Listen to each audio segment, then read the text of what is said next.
الحمد للہ الذی خلق الانسان وعلمہ البیان حمدا کثیرا علی الدوام ونشهد ان لا الہ الا اللہ وحدہ لا شریک لہ ونشهد ان سیدنا مولانا محمدا عبدہ ورسولہ صلی اللہ علیہ وعلی آلہ واصحابہ اجمعین. اما بعد، قال صاحب الکتاب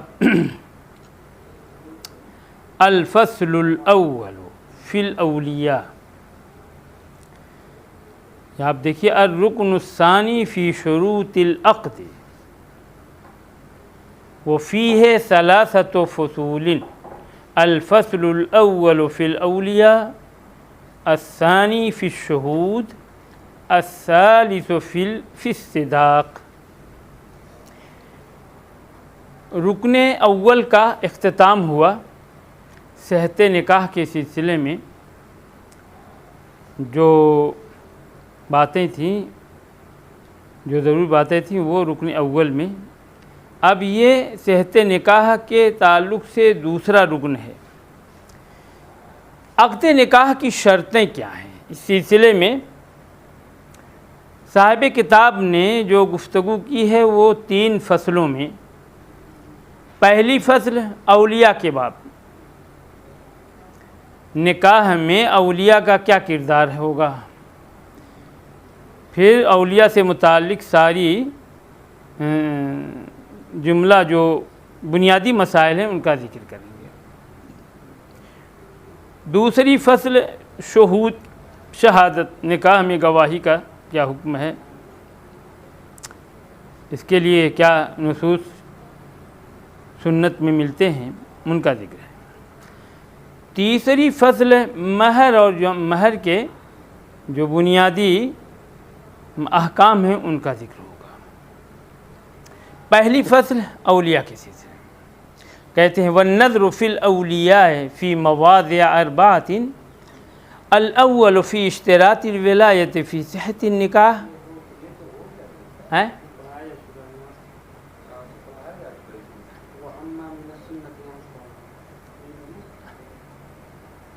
اچھا، یہ یہاں تک ہو گیا کیا؟ اچھا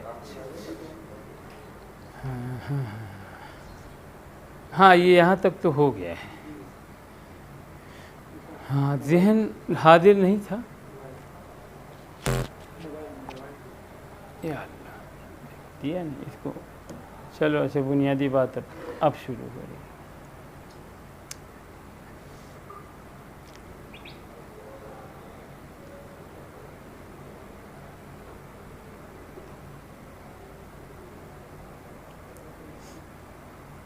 نکاح کے سلسلے میں اولیاء کا کیا کردار ہوگا، کیا ولی کا ہونا ضروری ہے. اس سلسلے میں فقہا کے اختلافات کا ذکر ہوا ہے. کچھ لوگ کہتے ہیں بغیر ولی کے نکاح نہیں ہوگا، ان کا ذکر ہوا ہے.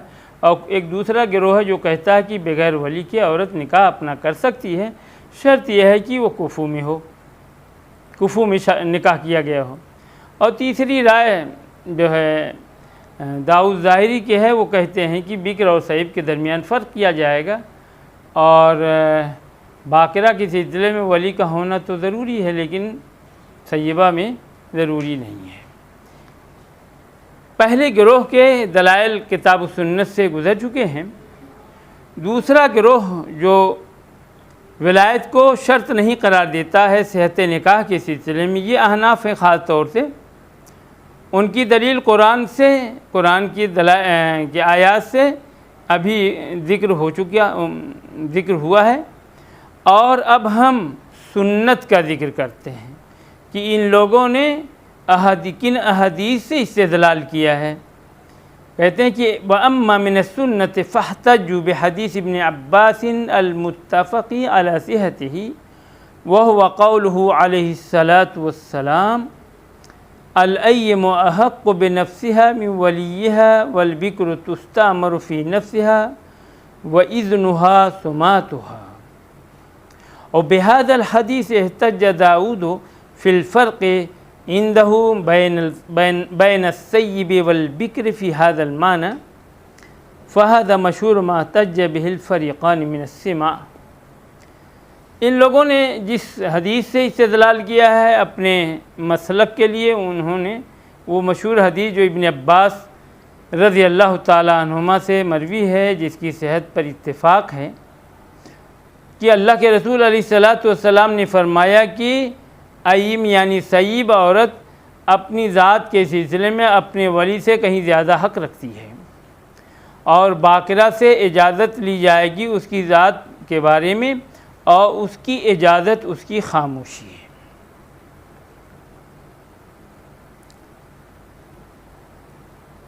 تو اس حدیث سے احناف نے استدلال کیا کہ والبکر تستامر فی نفسہا، باقرہ سے اجازت لی جائے گی اس کی ذات کے بارے میں، اور اس کی اجازت اس کی خاموشی ہوگی۔ اس سے انہوں نے یہ استدلال کیا کہ ولی کو اپنی باقرہ بیٹی پر ولایت اجبار حاصل نہیں ہے، اگر ولی کرنا چاہتا ہے اپنی بیٹی کا نکاح تو وہ اپنی بیٹی سے اجازت لے کر سکتا ہے۔ اب اس سے انہوں نے یہ دلیل پیش کی ہے کہ ولی کو اپنی باقرہ بیٹی اگر نکاح کرنا چاہتی ہے تو اپنی ولی سے ہٹ کر کے نکاح کر سکتی ہے، یعنی جب اجازت لینا ہے باپ کو تو اسی یہ بات نکلتی ہے کہ باپ با اختیار نہیں ہے، اس کو اجازت لے کر ہی اس کا نکاح کرنا چاہتی ہے۔ اب اس سے وہ خود اختیار رکھتی ہے، تبھی تو اسے اجازت لینا ہے۔ دراصل یہ دلیل ہے داؤد ظاہری کی، اور اس سے داؤد ظاہری نے سیب اور بکر کے درمیان اس میں فرق کیا ہے، اور بالکل یہ فرق واضح ہے اس حدیث سے۔ دیکھ لیجیے، علیہ احق بنفس من ولیہا، کس بات میں احق؟ وہی اجازت، اور نکاح کے سلسلے میں زیادہ حقدار، یعنی بالکل اسے پورا اختیار ہے۔ اور باقرہ سے اجازت لی جائے گی کا مطلب یہ ہے کہ باقرہ خود اپنا نکاح نہیں کر سکتی، اور ولی ہی کرے گا، اور ولی کرے گا تو اس سے اجازت لے کر کرے گا، اس کی رضامندی معلوم کر کے کرے گا۔ تو امام داؤد ظاہری نے جو سیب و بکر کے درمیان اس مسئلے میں فرق کیا ہے، وہ اسی روایت کی بنیاد پر کیا ہے۔ کہتے ہیں یہ وہ مشہور دلائل ہیں کتاب و سنت سے جن کو پیش کیا ہے دونوں فریق نے، سمعی دلائل من السماع، سمعی دلائل یعنی کتاب و سنت سے دونوں فریق نے اپنے اپنے موقف اور اپنے اپنے مسلک مذہب کے لیے جو دلائل پیش کیے ہیں، یہ وہ مشہور دلائل ہیں جو دونوں کی جانب سے پیش کیے گئے ہیں۔ اب یہ آتے ہیں اس طرف کی تجزیہ کیا جائے کہ کس کی دلیل کس حد تک مستحکم ہے، اور اس میں کسی دوسرے معنی کا احتمال بھی ہے، کس حد تک احتمال ہے۔ جیسا کہ پہلے اشارہ کیا تھا کہ کوئی بھی قرآن کی آیت یا حدیث ایسی نہیں ہے جو بالکل ولایت کی شرطیت کے سلسلے میں نص ہو، چہ جائے کی ظاہر ہو، نص ہے ہی نہیں، چہ جائے کی نص ہو، ظاہر بھی نہیں ہے، یعنی دوسرے معنی کا بھی احتمال اس کے اندر پایا جاتا ہے۔ اسی طرح جو لوگ ولایت کے عدمی شرطیت کے قائل ہیں، وہ جو بھی دلائل پیش کرتے ہیں اس میں بھی احتمال دوسرے معنی کا بھی پایا جاتا ہے۔ اب یہ اس پر تجزیہ کر کے آپ کو بتائیں گے کہ کہاں کہاں جو ہے دلائل میں کہاں کہاں جو ہے کمزوری ہے، یا ان دلائل میں دوسرے معنی کا احتمال کس حد تک ہے۔ فَأَمَّا قَوْلُهُ تَعَالَى فَإِذَا بَلَغْنَ أَجَلَهُنَّ فَلَا تَعْضُلُوهُنَّ، پہلی آیت کریمہ جس کو امام شافعی نے اصرح آیتن فی هذا المعنی کہا، فی اشتراط الولی یہ کہا ہے، تو کہتے ہیں اس آیت کریمہ کو لیجیے، اللہ تعالیٰ کے اس قول کو، تو ابن رشد کہتے ہیں کہ فَلَيْسَ فِيهِ أَكْثَرُ مِن نَهْيِ قَرَابَةِ الْمَرْأَةِ وَعَصَبَتِهَا مِنْ أَنْ يَمْنَعُوهَا النِّكَاحَ وَلَيْسَ نَهْيُهُمْ عَنِ الْعَزْلِ مِمَّا يُفْهَمُ مِنْهُ اشتراط اذنہم فی صحت العقد لا حقیقتاً ولا مجازاً آنی بوجہ من وجوہ ادلۃ الخطاب الظاہرۃ او النص بل قد يمكن ان يفهم منه ضد هذا وهو ان الاولیاء ليس لهم سبیل على من يلونهم وكذلك قوله تعالى ولا تنكحوا المشركين حتى يؤمنوا هو ان يكون خطابا لأولی الامر من المسلمین او لجمیع المسلمین احرى منه ان يكون خطابا للاولیاء وبالجملة فهو متردد بين ان يكون خطابا للاولیاء او لأولی الامر فمن احتج بهذه الآية فعليه البيان أنه أظهر في خطاب الأولياء منه في أولي الأمر.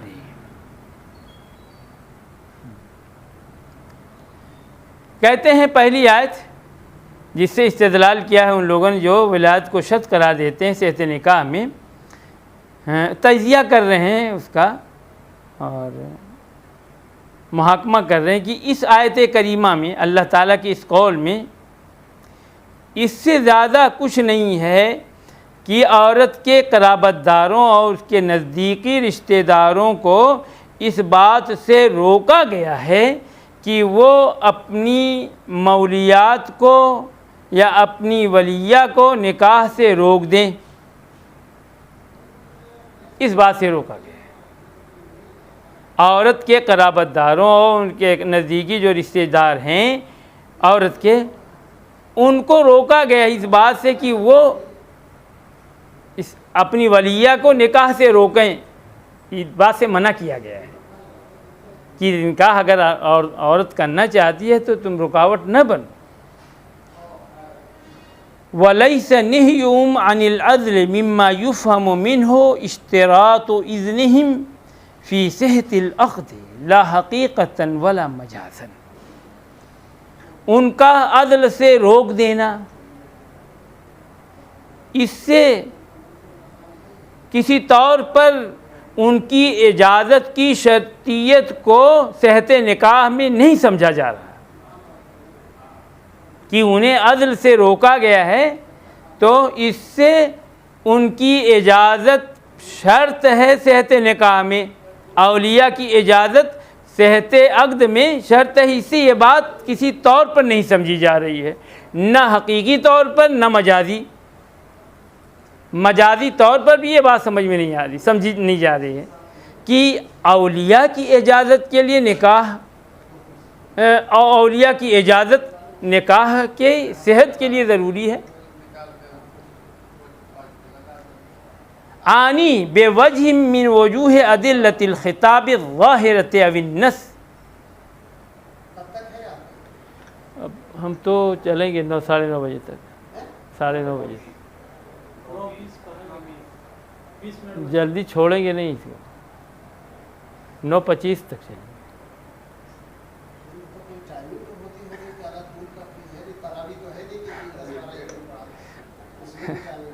ٹھیک ہے، ابھی آ کے سمجھاتا ہوں. کہتے ہیں کہ خطاب یا نص کے جو دلائل ہیں ان کے کسی بھی پہلو سے یہ بات نہیں سمجھی جا رہی ہے کہ اولیاء کی اجازت شرط ہے صحت نکاح میں. فَإِذَا بَلَغْنَ أَجَلَهُنَّ فَلَا تَعْضُلُوهُنَّ أَن يَنكِحْنَ. جو ان کو عدل سے روکا گیا ہے، اس سے یہ بات کسی طور پر بھی نہیں سمجھی جاتی کہ نکاح کے صحیح ہونے کے لیے اولیاء کی اجازت شرط ہے، نہ حقیقتاً نہ مجازاً. بل قد يمكن ان يفهم منه ضد هذا. بلکہ ممکن ہے کہ اس کے خلاف بات سمجھی جائے. وہ کیا؟ وہ یہ کہ اولیاء کو اپنی مولیات پر کوئی اختیار نہیں ہے. فلا تعذلوهن. ارے تم ان کو روک رہے ہو، محض تم ان کے ولی ہونے کی حیثیت سے ان کو نکاح سے روک رہے ہو. تم کو کسی طور پر ان پر اختیار نہیں ہے نا. یہ امکان ہے، نہیں یہ امکانی مفہوم ہے کہ اس کے خلاف یہ بات سمجھی جائے کہ جو لوگ کسی پر اولیاء ہیں وہ جو ہے اپنی مولیات کو نکاح سے روک دیں. انہیں کیا اختیار ہے؟ ان کو کیا اختیار ہے؟ مثلا یا فَإِذَا بَلَغْنَ أَجَلَهُنَّ فَلَا تَعْضُلُوهُنَّ أَن يَنكِحْنَ أَزْوَاجَهُنَّ. ظاہر سماجی بندھن میں لوگ بندھے ہوئے ہیں، لڑکا لڑکی باپ ماں سب لوگ ہے نا.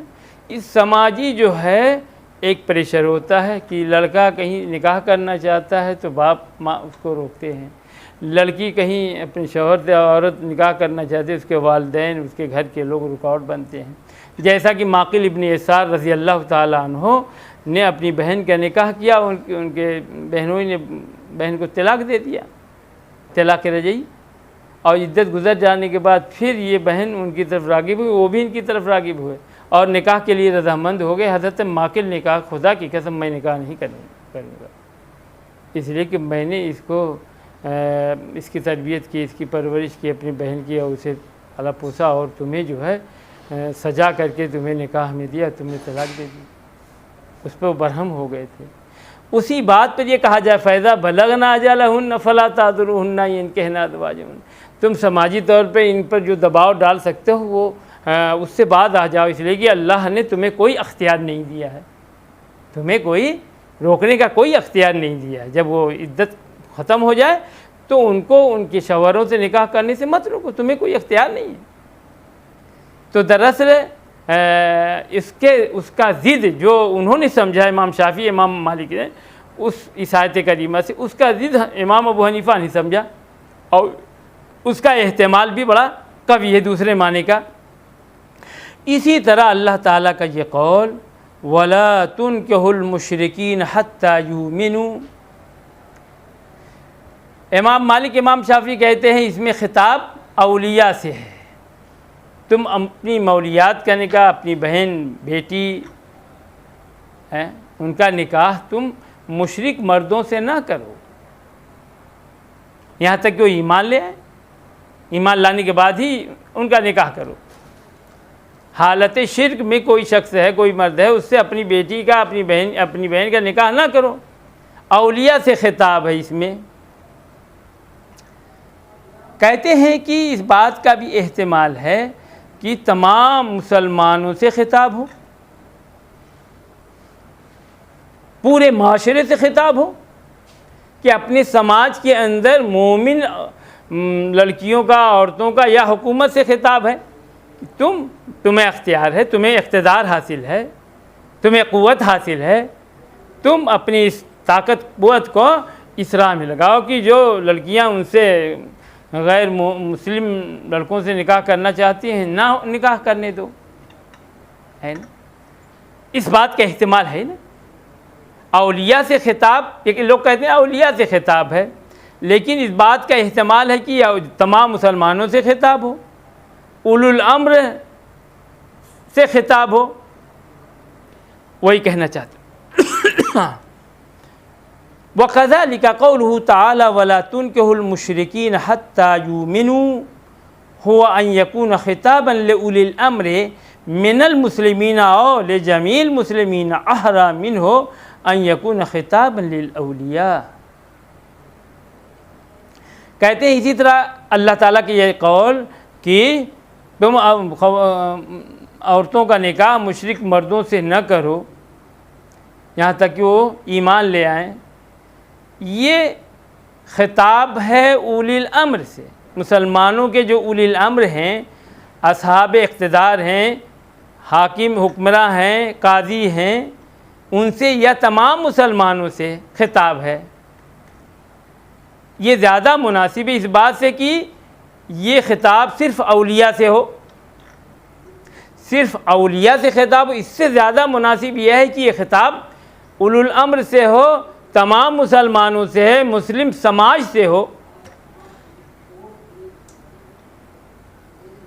تو اس طرح احتمال، ایک دوسرا احتمال اور قوی احتمال آ گیا.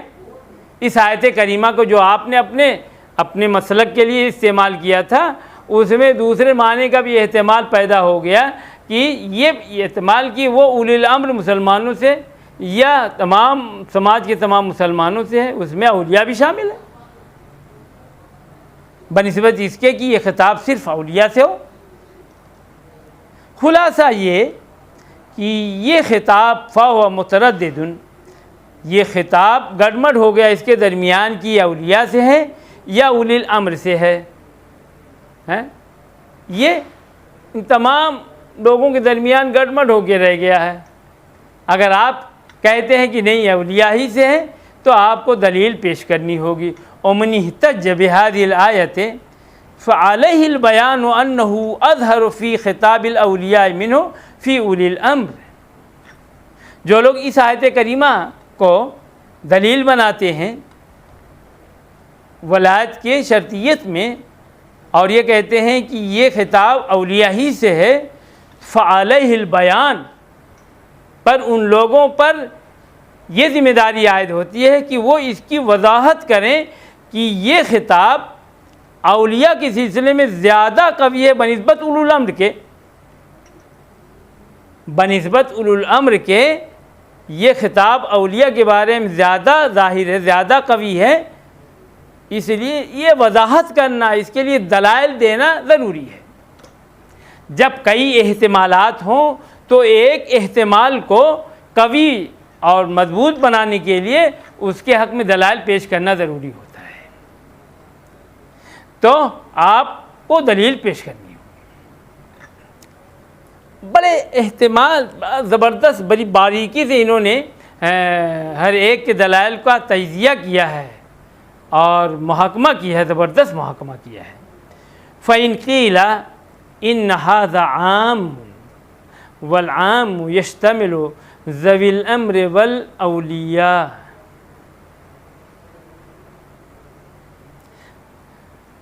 قِيلَ إِنَّ هَذَا الْخِطَابَ إِنَّمَا هُوَ خِطَابٌ بِالْمَنْعِ وَالْمَنْعُ بِالشَّرْعِ فَيَسْتَوِي فِيهِ الْأَوْلِيَاءُ وَغَيْرُهُمْ،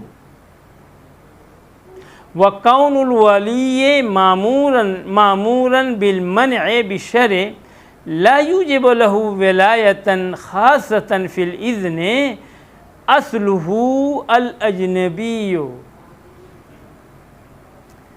کہتے ہیں اگر ہم یہ بات مان لیں کہ اگر یہ بات کہی جائے کہ یہ عام ہے، یہ خطاب لا تنکحوا المشرکین ولا تنکحوا المشرکین، یہ خطاب عام ہے اور یہ عام ذوی الامر اور اولیاء سب کو شامل کیے ہوئے ہے، سب کو شامل ہے، یعنی اس عموم کے اندر سب لوگ داخل ہیں، اولیاء کو بھی خطاب ہے اور اولی الامر کو بھی خطاب ہے، تو ان سے کہا جائے گا کہ یہ خطاب محض ممانعت کا خطاب ہے، اور ممانعت کیا ہے؟ شریعت کی جانب سے ہے۔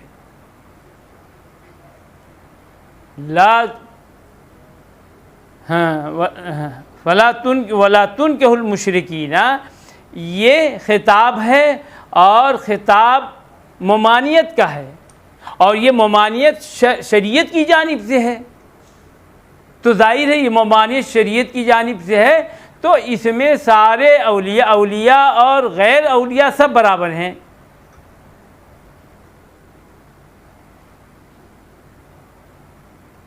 سب برابر ہیں، اس لیے کہ سب مخاطب ہیں، سب کی رضامندی ضروری ہے۔ یہ کیسے ہوگا؟ اور اسی طرح کہتے ہیں کہ وَقَوْنُ الْوَلِيِّ مَأْمُورًا بِالْمَنْعِ، اور ولی کو حکم دیا جانا، ممانعت کا حکم دیا جانا شریعت کی جانب سے، لا یوجب لہ ولایۃً خاصۃً، یہ چیز اس کے لیے خاص ولایت کو لازم نہیں کرتی اجازت کے سلسلے میں، ایسی اجازت کے سلسلے میں جس کی اصل غیر معروف ہے، غیر متعین ہے۔ لا تنکحوا، اس میں ممکن ہے اولیاء بھی ہوں، ممکن ہے اولو الامر بھی ہوں، تمام مسلمان بھی ہوں، ظاہری یہ کیا ہے؟ یہ غیر معروف ہے نا، یہ اجازت یہ اذن غیر معروف ہے، تو کیسے ہم یہ کہہ سکتے ہیں کہ ان میں صرف اولیاء کو نکال کر کے ان کو خاص ولایت میں کوئی خاص مقام دیں اور یہ کہیں کہ لڑکی کا نکاح ولی کے بغیر تو نہیں ہو سکتا اس کی رضامندی کے، باقی اولو الامر کی رضامندی ضروری نہیں؟ جب سب اس جو ہے خطاب میں سب شامل ہیں تو اور متعین نہیں ہیں، تو اب اس خطاب کو بنیاد بنا کر کے صرف اولیاء کو کوئی خاص اختیار دینا، کوئی خاص منزلت دینا اس سلسلے میں، یہ کیسے واجب ہوگا، یہ کیسے لازم آئے گا؟ کہتے ہیں کہ فرض کیجیے خطاب اولیاء ہی سے، وَلَوْ قُلْنَا، سارے پہلوؤں کو دیکھ کر کے اس پر تبصرہ کر رہے ہیں، سارے پہلوؤں پر گفتگو کر رہے ہیں، کوئی ایک پہلو چھوڑتے نہیں۔ چلیے ہم اس بات کو فرض کر لیتے ہیں کہ خطاب اولیاء سے ہے، وَلَوْ قُلْنَا إِنَّهُ خِطَابٌ لِلْأَوْلِيَاءِ يُوجِبُ اشْتِرَاطَ إِذْنِهِمْ فِي صِحَّةِ النِّكَاحِ لَكَانَ مُجْمَلًا لا يصح به عمل لأنه ليس فيه ذكر أصناف الأولياء ولا صفاتهم ولا مراتبهم والبيان لا يجوز تأخيره عن وقت الحاجة ولو كان في هذا كله شرع معروف لنقل تواترا أو قريبا من التواتر لأن هذا مما تعم به البلوى ومعلوم أنه كان في المدينة من لا ولي له ولم ينقل عنه صلى الله عليه وسلم أنه كان يعقد أنكحتهم ولا ينسب لذلك من يعقدها وأيضا فإن المقصود من الآية ليس هو حكم الولاية وإنما المقصود منه تحریم نکاح المشرکین والمشرکات وہذا ظاہر واللہ اعلم۔ اگر ہم اس بات کو تسلیم کر لیں کہ یہ خطاب اولیاء سے ہے اور ایسا خطاب ہے جو اس کی اجازت کو شرط قرار دیتا ہے صحت نکاح میں، اگر ہم اس کو مان لیتے ہیں تو کہتے ہیں لکان مجملاً، یہ خطاب مجمل ہے، یہ خطاب مجمل ہے، اس پر عمل کرنا اس وقت تک صحیح نہیں ہوگا جب تک کہ اس اجمال کی تفصیل نہ بیان کر دی جائے۔ لا تنکحوا المشرکین حتی یؤمنوا، یہ خطاب، چلیے خطاب ہم اولیاء سے مان لیتے ہیں اور ایسا خطاب ہے کہ وہ ولایت کو شرط قرار دیتا ہے صحت نکاح میں، تو یہ خطاب مجمل ہے، ظاہر ہے مجمل ہے، کوئی حکم مجمل ہے، کوئی خطاب مجمل ہے تو اس پر عمل کرنا صحیح نہیں ہوگا جب تک کہ اس اجمال کی تفسیر بیان نہ کر دی جائے۔ کن پہلوؤں سے اجمال ہے؟ اس لیے کہ اس خطاب کے اندر اولیاء کی قسموں کا ذکر نہیں ہے، اولیاء قسموں کا ذکر نہیں ہے، اور نہ اولیاء کی صفات کا ذکر ہے، نہ اولیاء کے مراتب کا ذکر ہے۔ کون ولی، پہلے اس کو حق ہے ولایت کا، اس کے بعد یہ دوسرا، اس کے بعد تیسرا، اس کے بعد چوتھا، اس کے بعد فلاں، اس کے بعد فلاں، اس کے بعد فلاں، تو کیا یہ ترتیب بھی نہیں بیان کی گئی ہے؟ اچھا، یہ بیان کہتے ہیں والبیان لا یجوز تاخیرہ عن وقت الحاجت، بیان کو ضرورت کے وقت سے مؤخر کرنا جائز نہیں ہے، یہ اصول ہے۔ ضرورت ہے بیان کی، وہاں مبین یعنی رسول اللہ صلی اللہ علیہ وسلم اللہ کے منشا کو، اس کو بیان کرنا آپ پر ضروری ہے۔ آپ کی نبوت کی یہ ذمہ داری ہے نبی ہونے کی حیثیت سے کہ آپ جو بھی اللہ تعالیٰ کی جانب سے احکام آئیں اس میں جو چیز مجمل ہے اس کی تفسیر و توضیح کریں۔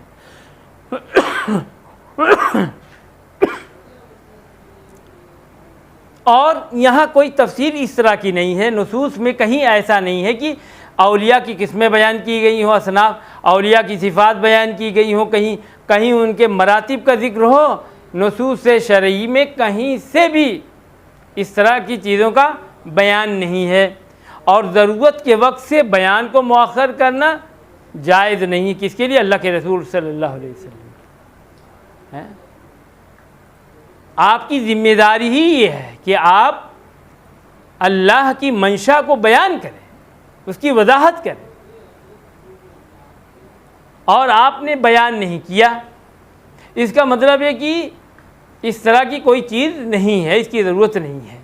وَلَوْ كَانَ هَذَا كُلُّهُ، اگر یہ ساری چیزیں کوئی معروف شرعی حق رکھتی ہیں، شرعی حکم رکھتی، تو ضرور منقول ہوتی تواتر کے طریق سے، کہ اصناف اولیاء کی اصناف کی جو روایات ہیں وہ متواتر کی حد تک ہوتی، یا متواتر ہوتی ہے اس سے متواتر کے مقام تک پہنچ جاتی ہیں روایتیں، اتنی زیادہ ہوتی، یا تواتر کے قریب تک کی روایتیں ہوتی۔ جیسے آپ دیکھیے مسح الخفین کی روایتیں بہت ہیں، بہت راوی بیان کرنے والے ہیں، ضرورت ہے مسح خف پر مسح کرنے کی ضرورت ہے، اس لیے اس میں بیان کرنے والے بہت سے روایت ہیں صحابہ میں۔ اگر یہاں ولایت شرط صحت نکاح ہوتی تو اولیاء کی قسمیں، ان کی صفات و مراتب کی جو روایات آتی ہم تک، وہ تواتر کے طریق سے آتی۔ کیوں؟ لأن هذا مما تعم به البلوى، اس لیے کہ اس سے آزمائش عام ہے۔ جیسے مسح کرنا، پیر دھونا عام ہے، اب پیر نہیں تو مسح خف ہے تو خف پر مسح کر لیا جائے، یہ عام بھی ایک شرعی حکم ہے، اس لیے کہ بار بار ضرورت پیش آتی ہے، ہر ایک کو ضرورت پیش آتی ہے۔ ایسے ہی نکاح کی ضرورت ہر عورت کو پیش آتی ہے۔ جو ہجرت کر کے مکہ سے مدینہ آئی ہیں ان عورتوں کو بھی ضرورت ہے کس بات کی؟ نکاح کرنے کی۔ اور جو عورتیں یہاں ہیں ان کو بھی ضرورت ہے نکاح کرنے کی۔ ضروری نہیں کہ ہر ایک کے ولی موجود ہو۔ تو اس طرح کی روایات تواتر کے طریق سے آتی ہیں، اور یہ بات معلوم ہے کہ مدینے میں بہت ساری ایسی خواتین تھیں جن کا کوئی ولی ہی نہیں تھا، ان کے اولیاء مکہ میں چھوٹ گئے، وہ تنہا آ گئی ہیں۔ حضرت ام سلمہ رضی اللہ تعالی عنہا کی مثال بہت واضح ہے، دیکھیے،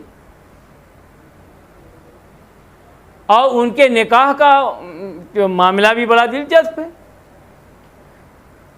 اللہ کے نبی صلی اللہ علیہ وسلم نے سلمہ کو، جو ان کے بھائی بیٹے تھے اور کم عمر تھے، ان کو حکم دیا۔ بعض روایتوں سے معلوم ہوتا ہے کہ وہ اللہ کے نبی صلی اللہ علیہ وسلم کا نکاح، اپنی ماں کا نکاح اللہ کے نبی صلی اللہ علیہ وسلم سے کریں۔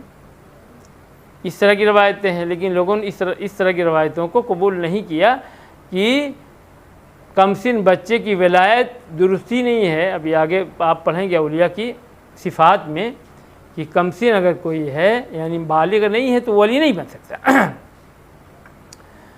ولم ينقل، جب یہ بات ظاہر و باہر ہے کہ بہت سی خواتین ایسی آئیں مدینے میں جن کا کوئی ولی ہی نہیں تھا، اور اللہ کے نبی علیہ الصلاۃ والسلام سے یہ بات منقول نہیں ہے کہ آپ نے ان کا نکاح کیا ہو، یا ان کے نکاح کے لیے کچھ لوگوں کو متعین کیا ہو، ذمہ داری ڈالی ہو کہ آپ ان خواتین کا نکاح کر دیں بحیثیت جو ہے حکمراں کے، بحیثیت اولی الامر کے۔ آپ نے نہ خود نکاح کیا ان خواتین کا مردوں سے، اور نہ آپ نے کچھ لوگوں کو متعین کیا کہ تم یہ جو بغیر اولیاء کی ہیں جو خواتین، ان کا نکاح میرے حکم سے کر دو ان کے شوہروں سے۔